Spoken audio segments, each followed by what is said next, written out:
Olá, amigos da TV10, meu nome é André Zanotti e estou aqui novamente com o programa Solução.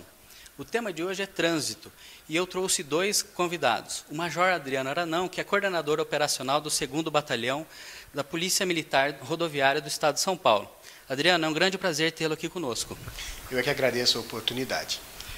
Estamos aqui também com o capitão André Domingos Pereira, que é o comandante da 3ª Companhia aqui em Assis.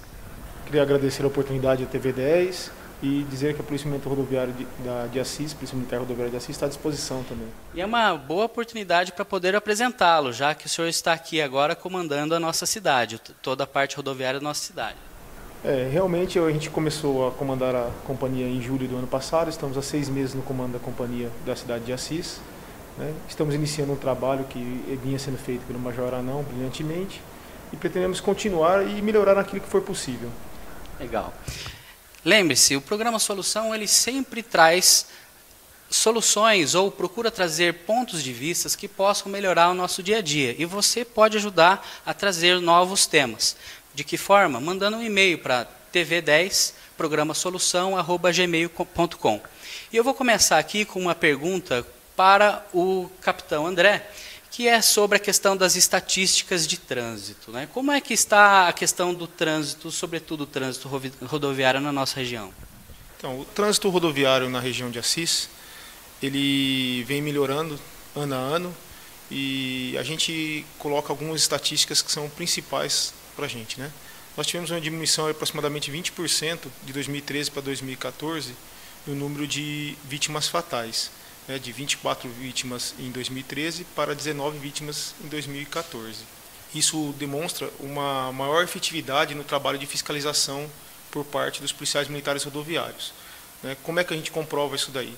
Os principais causas de vítimas fatais são velocidade, alcoolemia, ultrapassagem em local proibido e também motocicletas. Nós fizemos o ano passado 18 mil fotos de radares em excesso de velocidade. Nós também aumentamos para 612 o número de ultrapassagens local proibido, enquanto no ano passado foram 344. A utilização de cinto de segurança, nós fizemos 1.998 autuações por não utilizar cinto de segurança, que é um equipamento de retenção que também diminui com que os acidentes sejam ou de vítimas fatais ou vítima grave, diminui a gravidade do acidente. Então, o policiamento rodoviário vem trabalhando muito em cima disso, como também o número de autos de infrações de alcoolemia, das pessoas que estão dirigindo ainda, utilizando-se de bebida alcoólica, que também é uma causa grande de acidentes com vítimas graves e fatais. O ano de 2013 foram 291 autuações e neste ano nós tivemos 339 autuações. Interessante. Ainda falando sobre essa questão de estatística, existe e sempre foi dito que o Brasil sempre foi o campeão mundial de acidentes no trânsito. Não sei se isso era só um mito, se é verdade, enfim, eu já às vezes vejo na internet o trânsito na Rússia, hoje algumas pessoas até usam câmeras escondidas no carro para filmar que eles não tiveram culpa em um determinado acidente. Na Índia, nós vamos ver um pequeno vídeo, vamos dar uma olhada.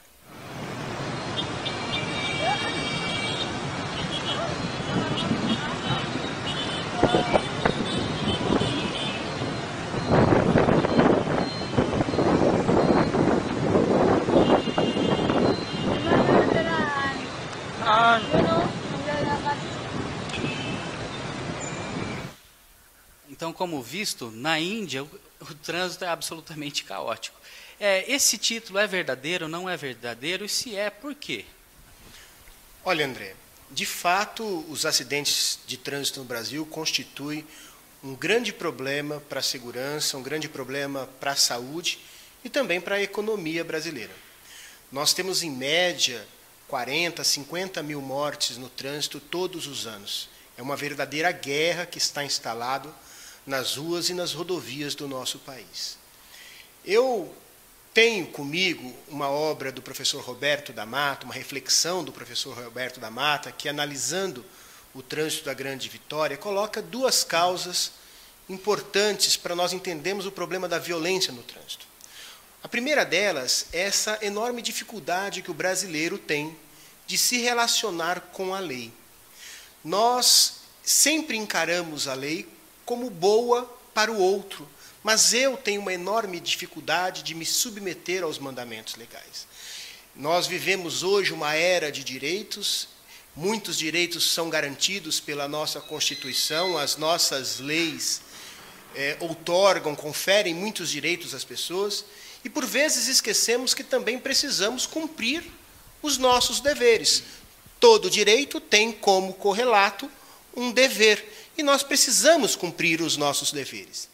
Uma outra causa importante, analisada pelo professor Roberto da Mata nesse seu trabalho, diz respeito ao estranhamento, à dificuldade com que nós temos de nos relacionar no espaço público com o outro. O espaço público pressupõe uma relação entre iguais, onde as pessoas se relacionam uma com a outra numa relação de paridade, respeitando no trânsito, de maneira objetiva, direitos e deveres.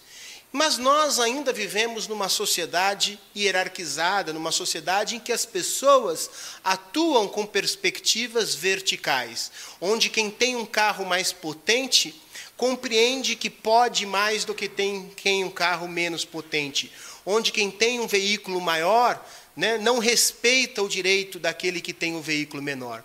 E essa dificuldade que nós temos de nos relacionar no espaço público, ela é muito perceptível nos trechos urbanos das rodovias. Nos trechos urbanos da rodovia, aquele que está transitando pela estrada, ele entende que aquele é o seu espaço e reconhece no outro, no pedestre, no ciclista, naquele veículo que às vezes está andando um pouco mais devagar, um estranho.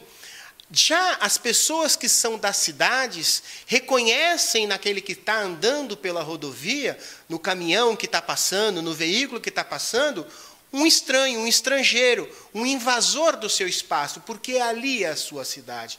E então é justamente nesse ponto, no ponto urbano das rodovias, onde há esse maior estranhamento entre aqueles que se utilizam da rodovia para a circulação rodoviária e daqueles que se utilizam da rodovia no seu dia a dia, como parte do seu cotidiano na cidade, que nós temos o maior ponto, os maiores pontos de acidentes de trânsito.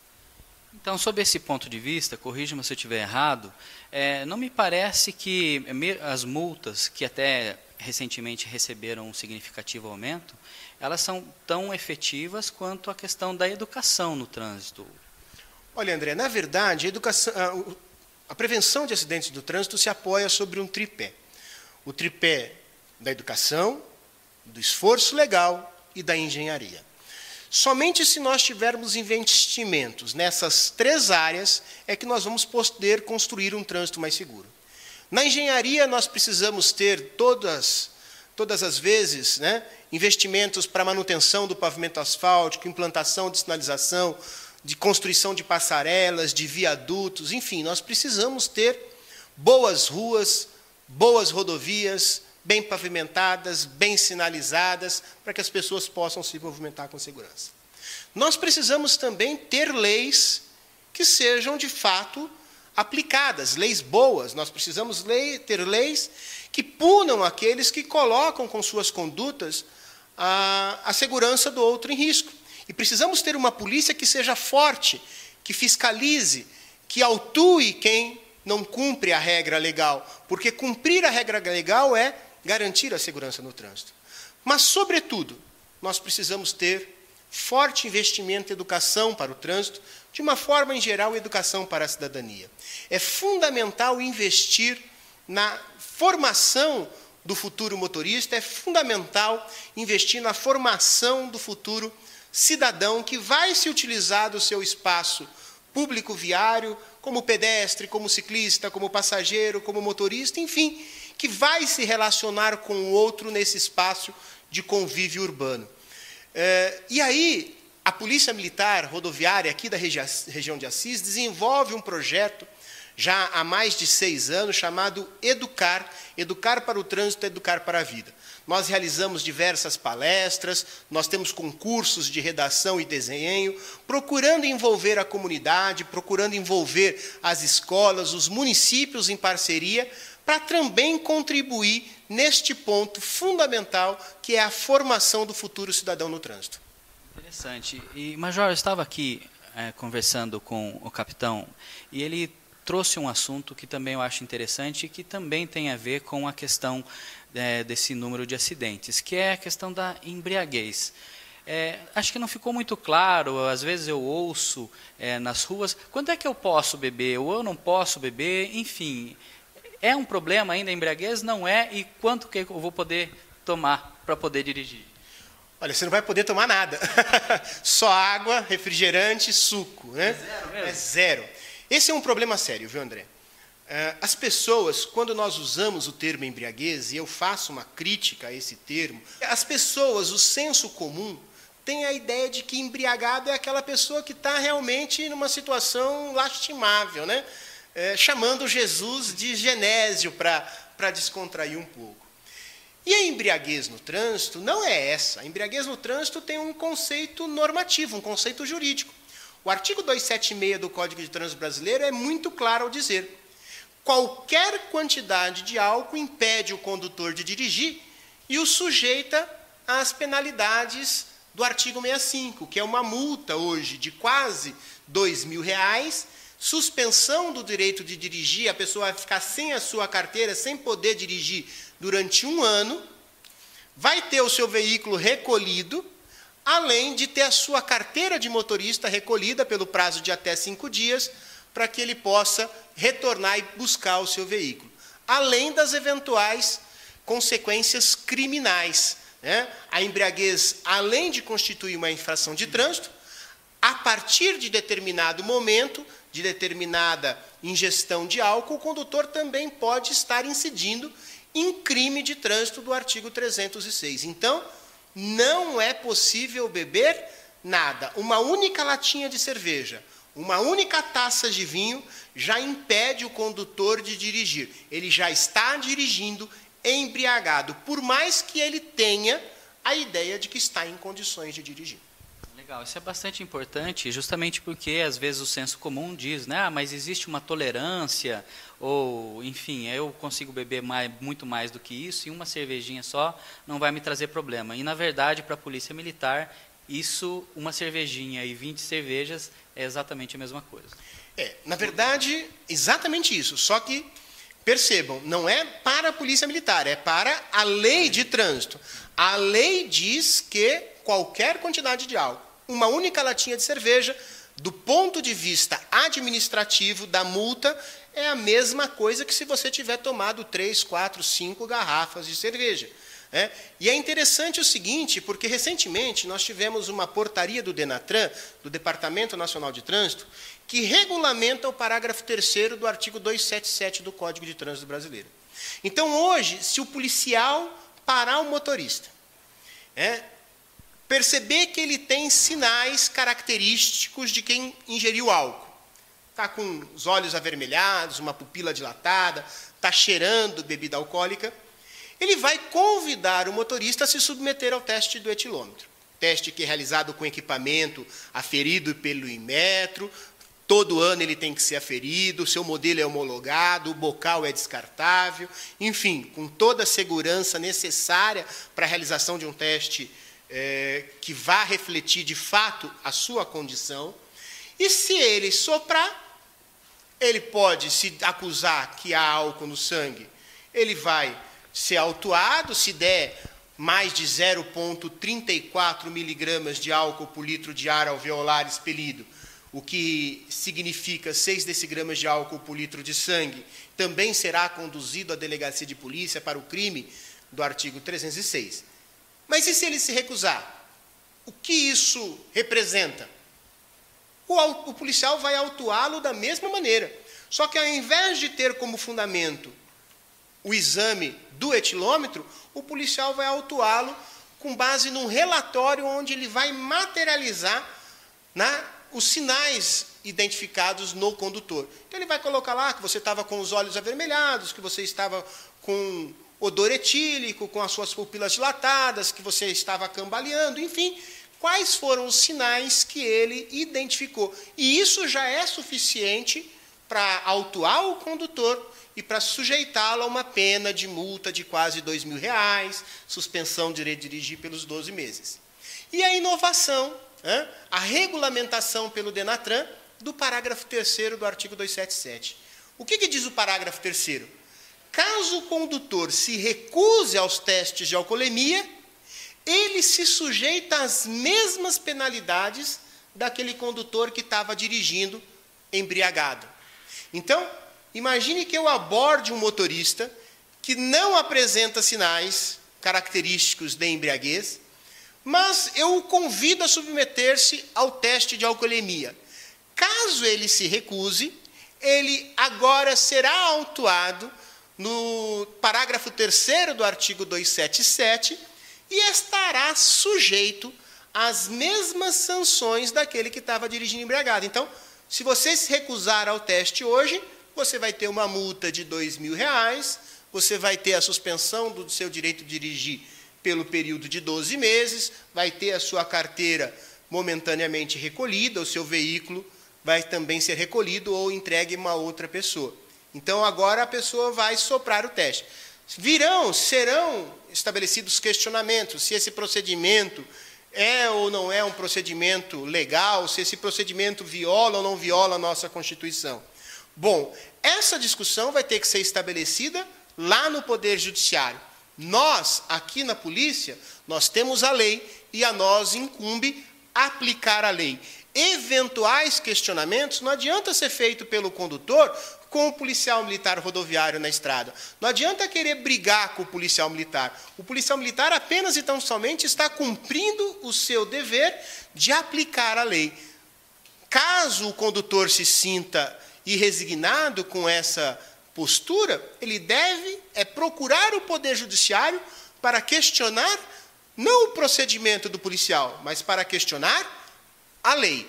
Agora, é importante dizer, viu, André? Aquele velho e bom ditado, comum entre as pessoas. Quem não deve, não teme. A submissão dos condutores ao teste de alcoolemia é fundamental para a garantia da segurança no trânsito. Um condutor dirigindo embriagado, ele representa um risco para milhares de pessoas que estão se utilizando do espaço do viário.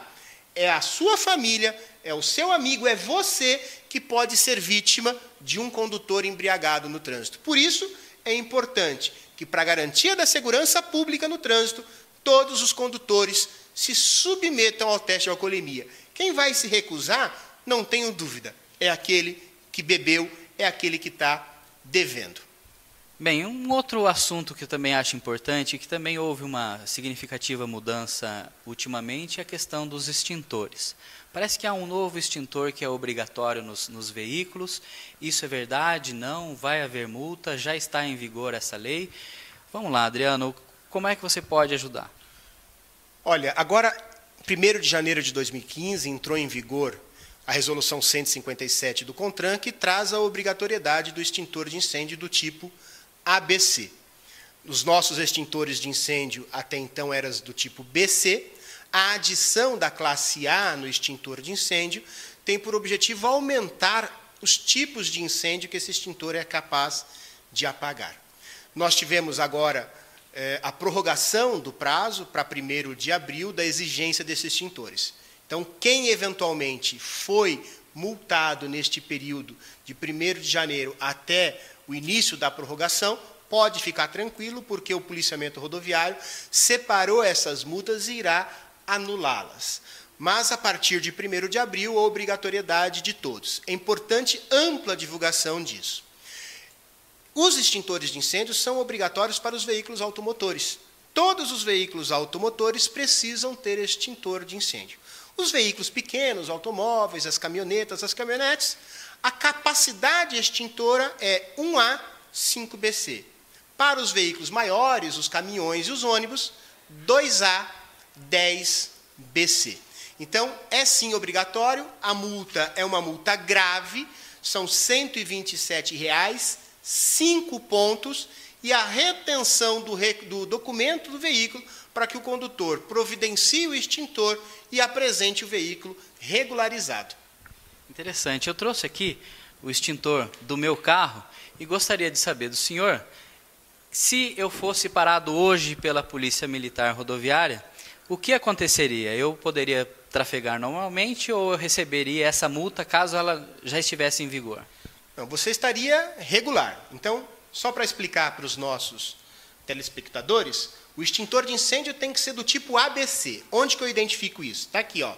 ABC. Vem impresso no cilindro do extintor a classe de fogo que ele atende. Então, classe ABC. Depois é importante eu verificar o quê? A capacidade extintora. Aqui no seu extintor, André, está aqui, ó, capacidade extintora. Neste caso, o seu automóvel é 1A 5BC. Se você tivesse um ônibus, se você tivesse um caminhão, seria 2A 10BC. Além disso, você precisa procurar também aqui o seu prazo de validade.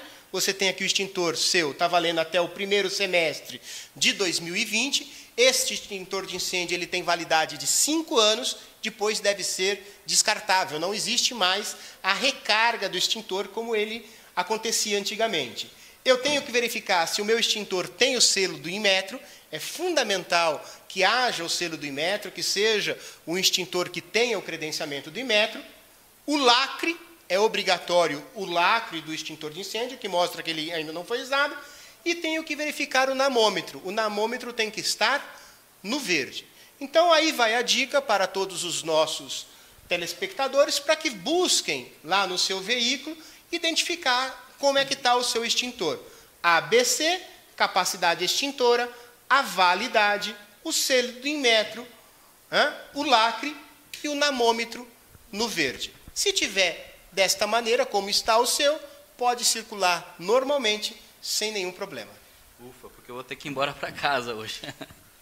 Um outro assunto que eu acho bastante importante a gente conversar aqui, Capitão André, é a respeito de drogas.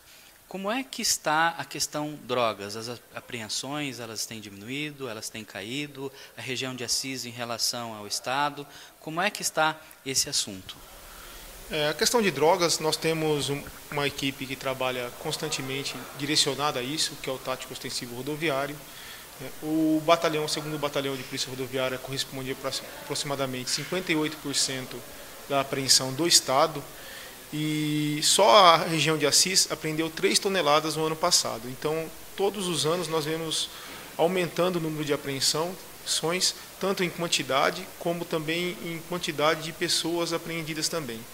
Um trabalho importante que a gente vem realizando também aqui é o trabalho integrado com o batalhão da área, o 32º Batalhão de Policiamento do Interior. Para quê? Também combatendo o tráfico regionalizado que corrompe as famílias da região e da nossa cidade.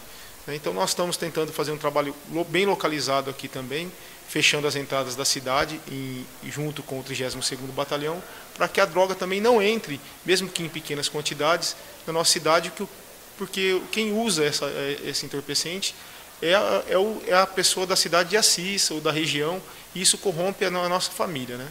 As famílias da região. Então, qual que é a nossa ideia? É tentar com que a droga entre menos nas cidades, né?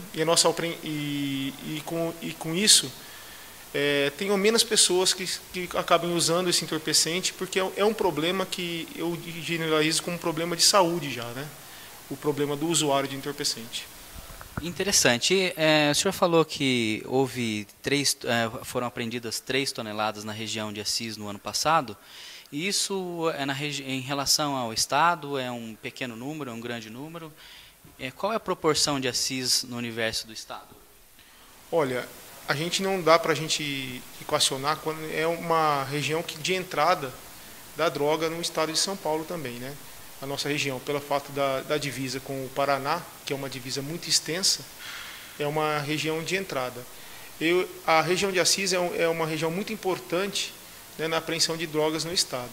A quantidade de drogas apreendidas aqui é grande em relação às outras unidades do estado e às outras cidades.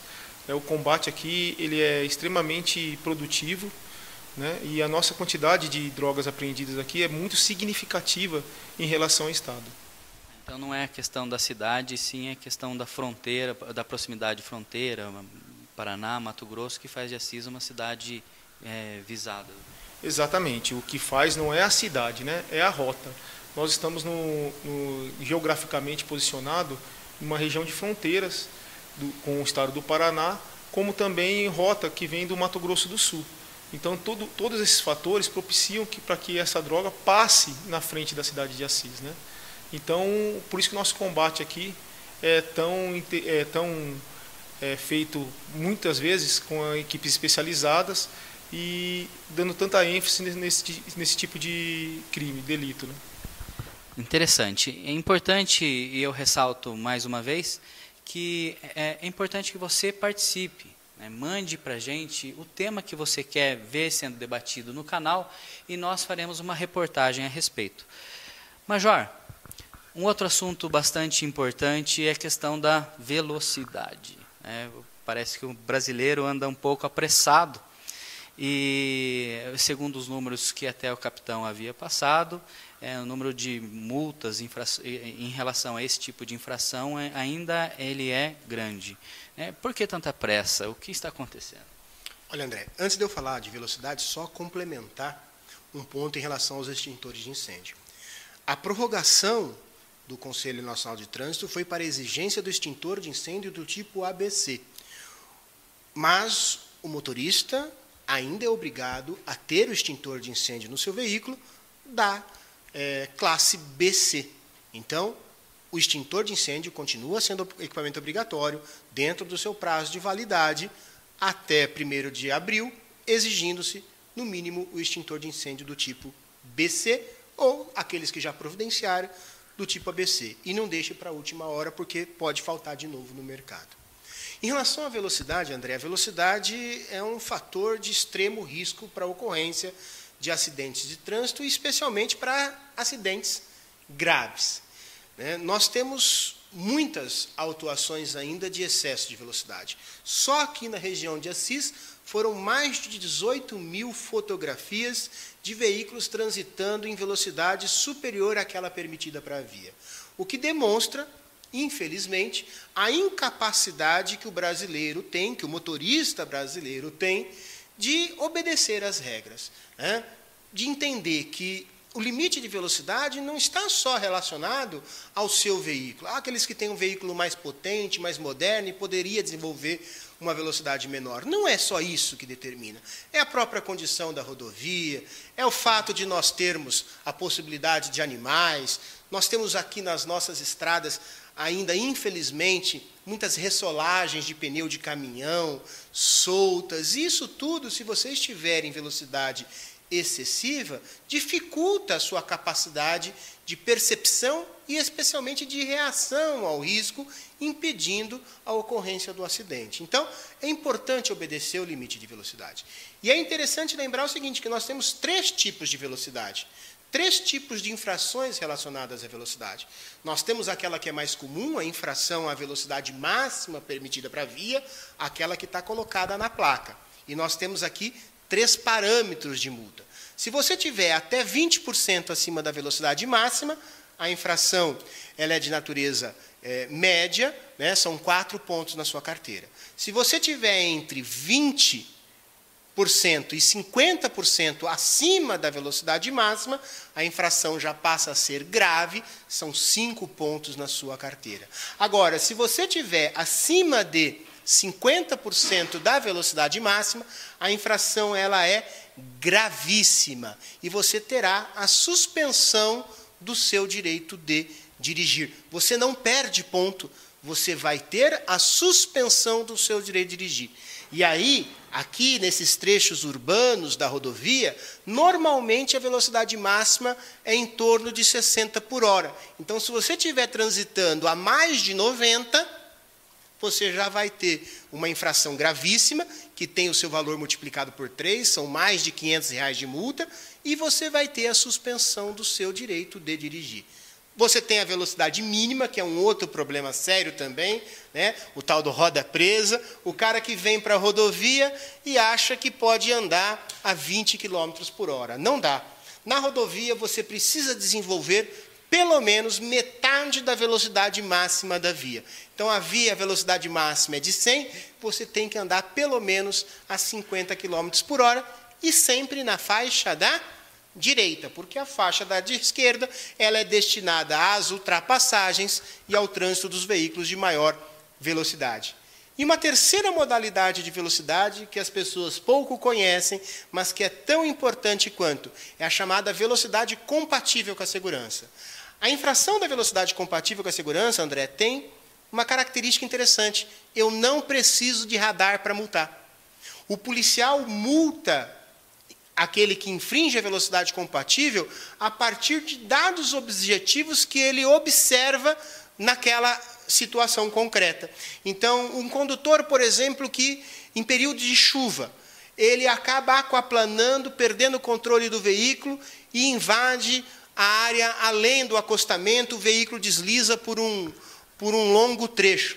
Demonstra que ele não estava transitando com uma velocidade compatível com a segurança, uma velocidade que o possibilitasse manter plenamente a condução, a dirigibilidade do seu veículo em tempo chuvoso. Essa é uma infração de trânsito, em frente a escolas, em curvas, de pequeno raio, enfim, há uma série de infrações de velocidade incompatível com a segurança que o policial pode autuar, uma infração grave ou gravíssima, dependendo das circunstâncias, autuar sem o uso do equipamento do radar. Bastante interessante também. E, para terminar, eu gostaria de pedir suas considerações finais. Por quê?